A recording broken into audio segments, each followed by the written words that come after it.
Young and the Restless. Spoilers.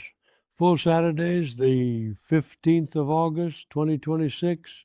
Hey everyone, welcome back to the channel. It's Tuesday, a beautiful day outside, but honestly, I've been glued to my screen all morning trying to process this latest episode. Grab a coffee, because we have a lot to talk about today. So, let's just get right into it because my head is absolutely spinning from the sheer amount of drama they just dropped on us. And I mean, spinning. I have been covering this show for years, and sometimes you just have to sit back and ask yourself, what were the writers thinking? Or maybe, how did we even get here? Because the messiness is just off the charts right now. I am honestly a bit tired today, staring at this screen for way too long, but I care about these characters too much to just let this slide. We need to unpack everything that just happened with the Abbotts, the Newmans, and this absolute train wreck that Nick is currently living through. Let's start over at the coffee house in Chancellor Park. Jack and Kyle are hanging out, and Jack is actually the one delivering some good news for once. He tells Kyle that Nick has finally gone back to the rehab center, which, thank God. But what really caught my attention here wasn't just the news about Nick. It was the dynamic between Jack and Kyle. Jack asks Kyle how he already knew about Nick checking back in, and Kyle casually drops that he's been in touch with Victoria Newman. And Jack's reaction? Why am I not surprised? He says, but then Jack does this thing where he actually praises Kyle. He tells his son that despite wanting revenge on Victor, Kyle is showing real, genuine compassion for Victoria. Jack literally says, you are a much better man than he is. And okay, maybe I'm being too harsh here, but is Kyle really a better man right now? Let's be real for a second. Kyle is currently trauma bonding with Victoria. They just shared a forbidden kiss, and he's completely ignoring the fact that he was just dating her daughter, Claire. Not to mention Kyle's dangerous little secret pact with Patty Williams to destroy Victor. So Jack praising Kyle's moral compass right now is just, it's a lot. It feels like Jack is wearing some serious rose-colored glasses when it comes to his son. But, you know, Jack is just desperate for some peace and stability right now after everything Diane has been putting him through with her paranoia about Dr. Markham. But before Jack and Kyle can really get into the weeds of Kyle's messy love life, Billy Abbott bursts onto the scene. And you guys, Billy is practically vibrating with excitement. He tells his brother and nephew that he has discovered something unbelievable, something huge. Billy says his mother, Jill, accidentally let something slip. And of course, because Billy is Billy, he couldn't just leave it alone. He had to go digging. He's been obsessed with finding dirt on Jill at Chancellor, and apparently he hit the jackpot. Billy reveals that way back in the day, right at the very beginning, Chancellor Industries was on the brink of total bankruptcy. It was going under. But someone stepped in and saved it. And that someone, John Abbott, the late, great John Abbott. I literally gasped when he said this, because what? What kind of rewritten history are we dealing with here? Billy says it was a highly classified business deal, a secret buried so deep that nobody knew about it except Jill. He found a document in a box signed by John Abbott himself. And here is the kicker, the absolute bombshell clause in this contract. Philip and Chancellor Industries had exactly 20 years to pay off the debt to John Abbott. If they defaulted, if they didn't pay it back, John Abbott or his heirs would take full ownership of Chancellor Industries. And as Billy points out, Philip Chancellor died in 1975. So Billy is standing there looking at Jack, and he drops the hammer. There is absolutely no record, no proof anywhere that this massive debt was ever paid off. If all this is true, it means we own Chancellor Industries, the whole company, Billy says.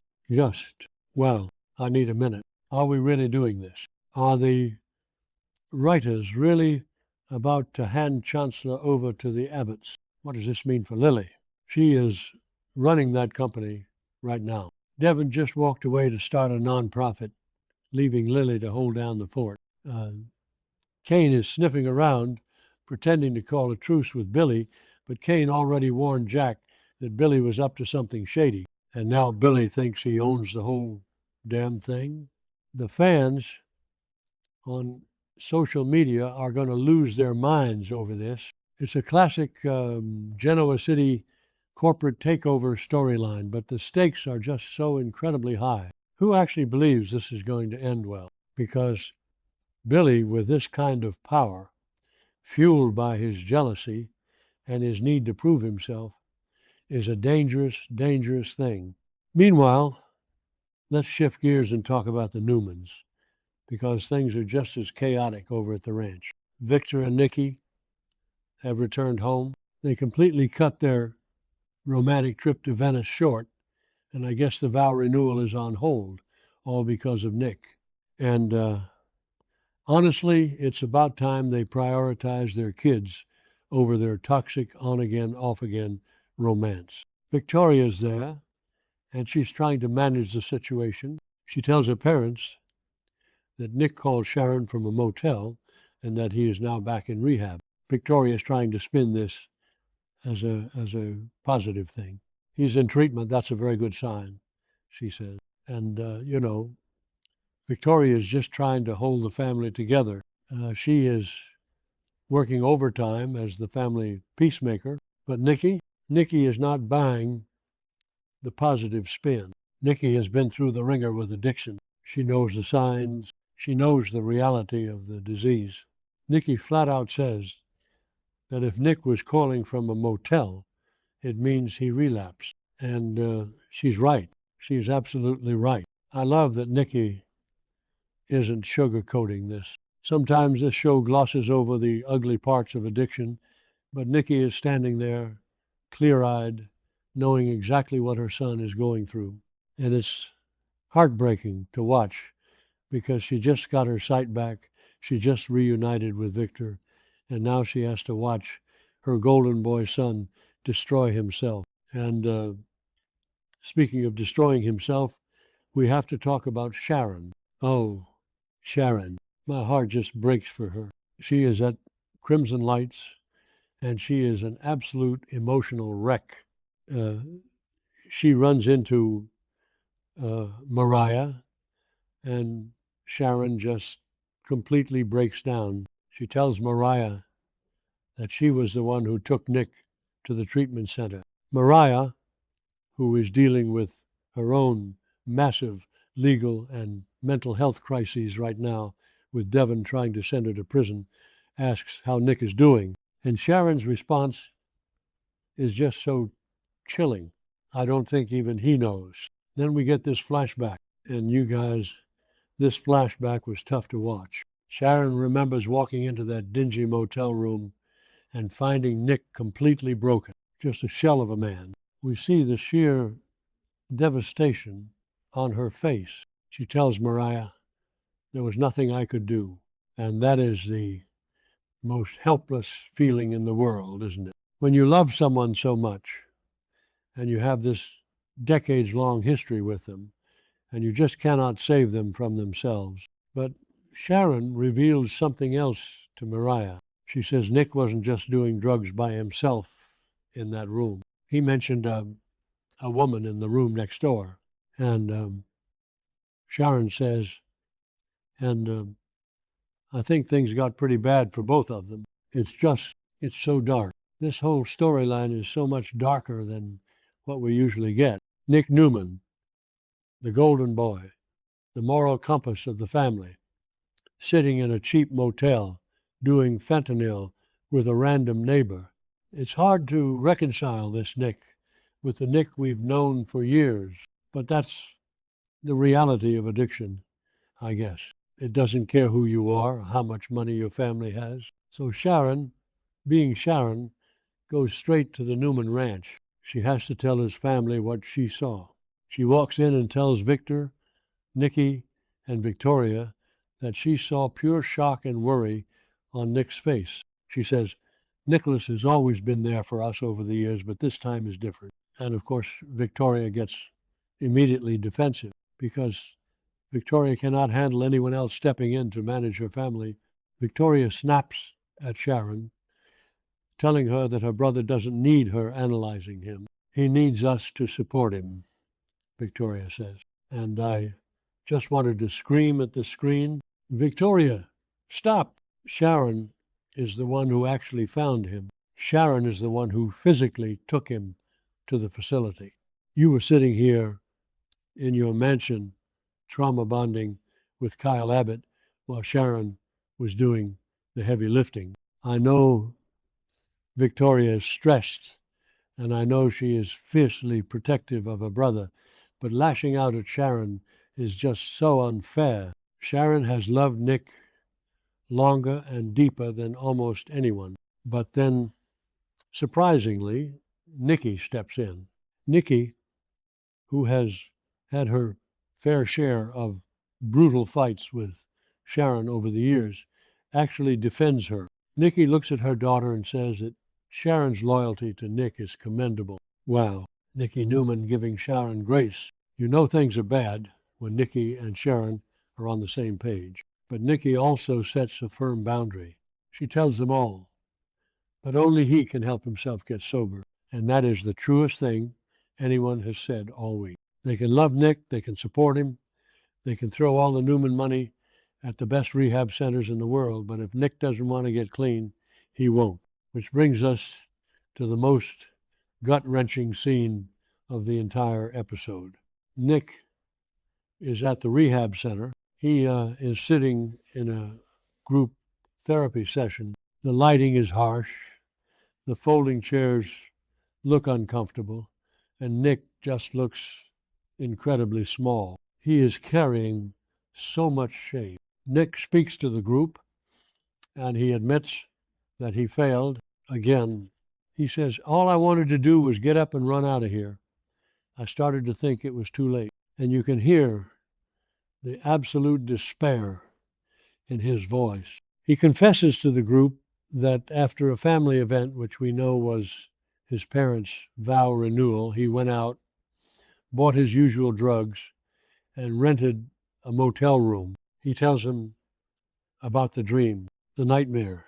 We know from a few episodes ago that he had this terrifying hallucination where Matt Clark, the absolute bane of his existence, was taunting him, showing him visions of how his addiction was going to ruin his family's lives, showing him Sharon passed out, Mariah yelling at him, Chelsea screaming that he killed Connor. It was psychological torture. Nick tells the rehab group that the dream actually woke him up. It scared him so badly that he took his stash and flushed it down the toilet. And for a second, you want to cheer for him. You want to believe that was the turning point, but it wasn't, because addiction is an absolute monster. Nick admits that his resolve didn't last. The craving came back, stronger than ever. And instead of calling his sponsor, instead of calling Sharon or Adam or anyone, he went next door. He went to the woman in the neighboring room, Marie, and he used with her, and then he drops the detail that just makes your stomach turn. That woman almost died, Nick says, his voice cracking. She overdosed. I helped her breathe again. He had to perform CPR on a woman while he was high himself. He watched someone almost cross over to the other side because of the very poison they were sharing. And the absolute tragic cherry on top of this horrible Sunday, Nick looks around the circle at the rehab center and admits, I don't even know her last name. He doesn't even know her last name. He slept with her. He did drugs with her. He saved her life. And she is a complete stranger. That is rock bottom, you guys. That is the absolute lowest of the low. Nick Newman is completely stripped of his pride, his dignity, and his hero complex. He is just a broken man sitting in a circle of strangers admitting that he is powerless. And honestly, as hard as this is to watch, Joshua Morrow is acting his heart out right now. The writers are actually giving him some incredibly meaty, dark material, and he is delivering. But I just don't know how Nick comes back from this. I really don't. How do you look your kids in the eye after this? How does he look at Noah, who just fled to Los Angeles to escape Matt Clark's trauma, and admit that he let Matt's ghost drive him back to the needle? So where do we go from here? We have Nick fighting for his life and his sanity in rehab. We have Sharon emotionally shattered, trying to hold the pieces together. We have Victoria lashing out and kissing Kyle Abbott in secret. We have Victor and Nikki trying to project a united front while their family crumbles. And looming over all of this emotional devastation is Billy Abbott holding a piece of paper from 1975 that he thinks gives him the keys to the Chancellor Kingdom.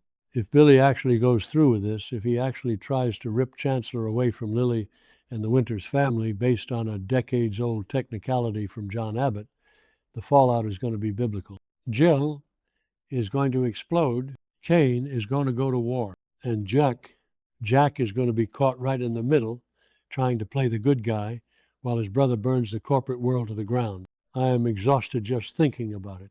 But you know I'll be right back here tomorrow, coffee in hand, ready to dissect whatever crazy twist they throw at us next. Let me know in the comments what you guys think. Does Billy actually have a legal leg to stand on with this Chancellor contract? And do you think Nick is actually going to make it through rehab this time? Or is Matt Clark's psychological warfare going to pull him under for good? Stay tuned, guys. It's going to be a bumpy ride.